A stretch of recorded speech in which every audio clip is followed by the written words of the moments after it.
Welcome to the JAMODI podcast. We are all surrounded by amazing coaches and leaders. So let's get an inside look at not just what they do, but how they do what they do. After all, becoming the best versions of ourselves is JAMODI, just a matter of doing it. Coaches, the JAMODI podcast is powered by Berge. Manage and measure your players' skill development and increase accountability year-round utilizing the Berge app. Boost inter-squad competition with drills backed by the National High School Basketball Coaches Association, including a 40-shot Berge skills assessment. Please visit berge.com/teams for information on how you can provide this resource for your team. So you've been able to probably talk with a lot of great leaders in your time in education and administration. You also get to read and you're following a lot of people. What's one quality that you see in great leaders? I'm going to throw a unique word out to you. And this comes from my role as a principal, but I think it's the word withitness. Now, I just feel like, how do you describe withitness? Withitness is just understanding the situation, understanding people, having emotional intelligence, understanding how to say the right thing in the right moment, understanding how to listen, when to talk. It's an art form, and it's really about emotional intelligence. And I see so many examples of, and I can't even name one, but you see them all the time in life and society, or at an AAU basketball tournament or whatever it may be, where, leaders or coaches or people do something, you're like, what are they thinking?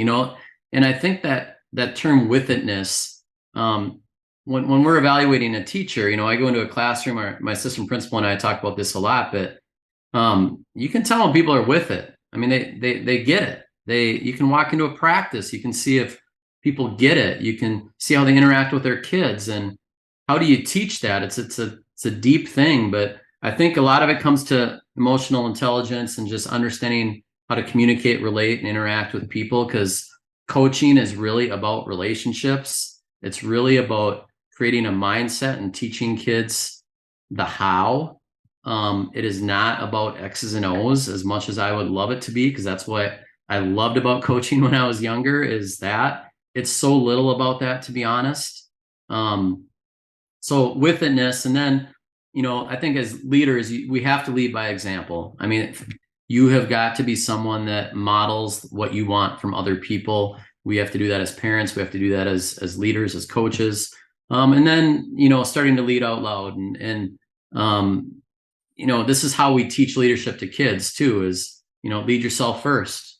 How do you lead yourself first? You gotta have high character. You gotta be confident. You have to be competent. You have to care about other people. And then how do you lead out loud? What's that next step? And that's, a lot of ways to lead out loud. You're going to be a vocal cheerleader for your team. Are you going to be a connector of athletes, connector of teammates on your team? Or are you going to, sometimes you're going to have to confront and challenge your teammates. So those are the hardest steps of leadership, especially for kids and a lot of adults, to be honest. But yeah. Withitness is a word I really like a lot.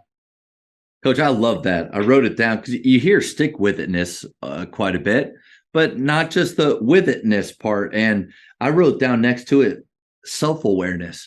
Like how does somebody actually have with itness? Well, they're self-aware. They realize what they're good at. They realize their strengths. They realize their weaknesses and show vulnerability in those moments. But I guess the question is then, TJ Ruzine, again, he said self-awareness is a superpower. Like, those special ones really seem to have that. And, the moments in games where I've screwed up as a coach, I probably was lacking in that arena a little bit. Coach, how does somebody produce, work on, improve withitness? I think self-awareness and withitness really go hand in hand. I think that's a great phrase that you said. And, I think obviously through experience, but there are people that are at a young age, they're with it at a young age. Like they get it. We've had those, those kids, those team leaders that at a high school age, kids gravitate to. Like they understand the impact they have on other people. They understand the influence they have on other people. And so withiness, some people have a natural tendency to it, to do it, but it can be learned. It can be grown over time. It's about, I don't know if you've read the book by Daniel Goleman, Emotional Intelligence. It was a book that I read during my master's program years ago, but he kind of wrote the Bible on emotional intelligence and emotional IQ back in the day. And it's being aware of yourself as it relates to the situation around you, and then being able to understand how relationships influence that. And coaching is all about relationships. I mean, it's all about, it's the one-on-one with the kid, it's the 1-on-12 with the whole team, it's the dynamics of every piece working together. It is so complex, and I think so many parents and people that have never coached have no idea everything that goes into coaching. And it's not the X's and O's, it's the team dynamics, it's the motivation, it's getting kids on the same page, it's defining their roles, it's getting them to play together, it's the team spirit. I mean, it is, I've told people this. I was a coach before I was a principal, obviously, a head coach. There is nothing that better prepared me to be a high school principal than being a varsity boys basketball coach. Wow. Not even close. It's all the same skill set applied differently. And that's how dynamic I believe coaching is, and why it's a challenging job for a lot of people. How much do you think humility ties into withitness or having self-awareness? I think it's huge. I think, there's a balance, because I think you have to have confidence. When you're a coach or leader, you have to, but you have to be humble. I mean, Giannis, I don't know if you heard his interview not too long ago on humility. I mean, he had the more recent one a couple of weeks ago, but a year or two, he was talking about humility. And I mean, it's one of the most, one of the greatest things I've heard an athlete say. And he was 26 years old, I think, when he said it. And I mean, he basically was talking about, when you think about the past, that's your ego. When you think about the future, that's your pride. But when you live in the present, that's being humble. And so how do we live in the present? My gosh, what a powerful thing for a 26-year-old player to say. Yeah, that's super impressive. I wrote it down. I'm going to look up that video, watch it again. People can have withitness in certain areas, and maybe it's because I'll use myself as an example a little bit here of starting out. I had great coaches. I had a great high school coach, great college coaches that I think really taught the game well. Going to PGC, having people just put in my life that allowed me to have a little bit of that early on, maybe an advantage starting out. But Coach, I can remember my first year as a high school of a varsity assistant, after a practice, and if Coach Clarkson listens to this, then he's one of my good friends now, but he was my first head coach. I remember leaving a practice thinking and telling another assistant coach that I could do a better job. Like it was just this moment of arrogance and maybe even insanity, but it just came from having some skill sets, but very little humility. The fact that, to your point, all the things that actually go into being a head coach as a varsity assistant, you and I both know those roles are different. They're both important, but they're different. And to think as a 24-year-old that I knew better, golly. So maybe where does humility come from? Maybe life experience, probably parenting, but I think maybe, just time. Time, experience. And I think a lot of young coaches, I was the same way, or like that. You have that. In my part of my background, I think that's really unique is, so I became a head coach pretty young. I was 26 years old, and I replaced a Hall of Fame legend in Lake City. I mean, he was a legend, right? So I'm a new young guy, and we did good. I mean, we had some success. We had, one losing season, otherwise, won the conference twice. And so I did that for 7 years. And then I got my admin degree. So at 33, I became a high school principal. I had to make a call, and I had to get out of coaching and teaching, which I loved. It was a really hard decision. So then I got out and I had to go to a neighboring school for 2 years. So I still lived in where I lived, but it was a neighboring district. And then the principal job opened up where I started. So I got that, and that's where I've been. But I was out of coaching for 9 years. So I coached for 7. I was out for 9. And, the 7 years I coached, I had 2 young kids. My daughter was just born my last year or two. And then I was out of coaching, and then they got to be early elementary age. And then I started getting back into it again, and the juices started flowing again. And then I got back in. The varsity job opened up. I had a supportive soup. I was able to get in. I've been back for 10 years doing both. So my point is, I had this at a young age, from 33 to basically probably 40, 41-ish, 40. I didn't coach. I coached youth. I coached my son's team, first, second, third graders.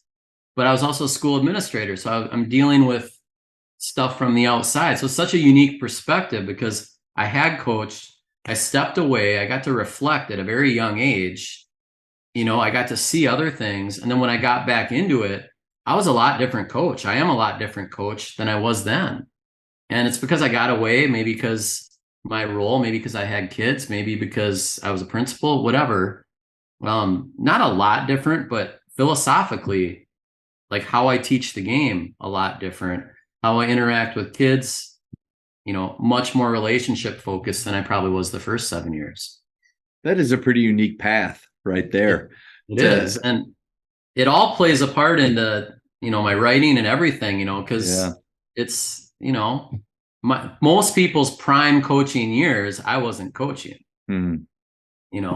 33 to 40, I really didn't, coach, unless you call it little kids coaching. Yeah, but like in that administrative, you're and you said it early on, the same skills, you're using them and you're honing them at that time. I thought about it too, that while you were talking about your path and journey, about you keep using this word relationships. It's about relationships, and how I don't know if I do a great job of building those relationships with my athletic director, with my principal, and not just I have a relationship with them. Like we say hello. There's no bad blood, but how much do I lean on them, or just go in and randomly ask them questions and try to learn from them because I don't have that perspective that you have. I've never done that. I've just been kind of in this same role.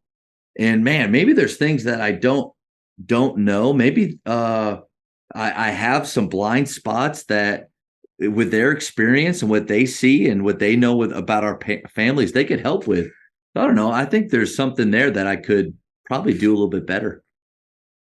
Yeah, I think the one thing I'll say is when you're in your sport, when I'm in my sport, I think I do a pretty good job, because I have to, in my role of trying to keep a holistic view of everything. But at the same time, when I'm coaching basketball and I'm in the middle of the season and I'm scouting and I'm looking at games, and I'm at home and my focus is basketball. But I also know that sometimes I got to talk to my AD, who, during the season, he's my boss, right? I mean, that's how I view it. Like, I trust him, and if I'm ever in too much tunnel vision, I trust him to be able to give me an outside perspective on something, right? Yeah. Out of season, it's a different role, but again, it's part of being on a team and trusting your roles. Like, when you're in an administrative role, you see the whole picture. When the people that are teachers in the classroom, they see that. The coaches in their sport, they see that. You have to trust that person above you who sees the big picture to give a more, maybe sometimes a grounded view on things. But there's very good coaches, there's not great coaches, there's good administrators, there's not very good administrators either. So that also plays into some of this as well. So it's January, you're in the middle of district conference play, and it's the busiest time of your season. How in the world do you balance doing that with also being the principal at a school? Whenever anyone asks me that question, I respond with, Do you think teachers aren't busy too?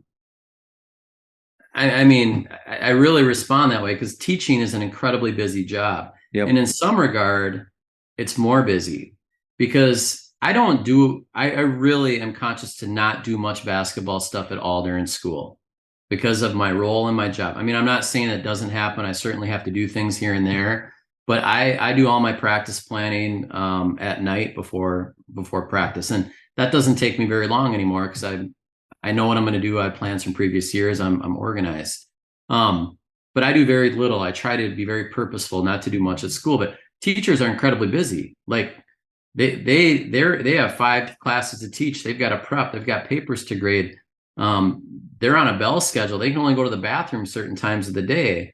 I can go to the bathroom when I want. So there's perspective in some right regard, there. That's how I respond to that. It's an extracurricular. It happens outside the school day. I'm fortunate I can do a lot of my principal job at a lot of different times. So I use the summers a lot to plan a lot of the stuff from a school perspective ahead of time, where maybe some people say, oh, I'll just wait till December to do that. No, I've got templates for agendas and meetings set, so it's real easy for me to do it during my busy times. Thank you for checking out today's episode.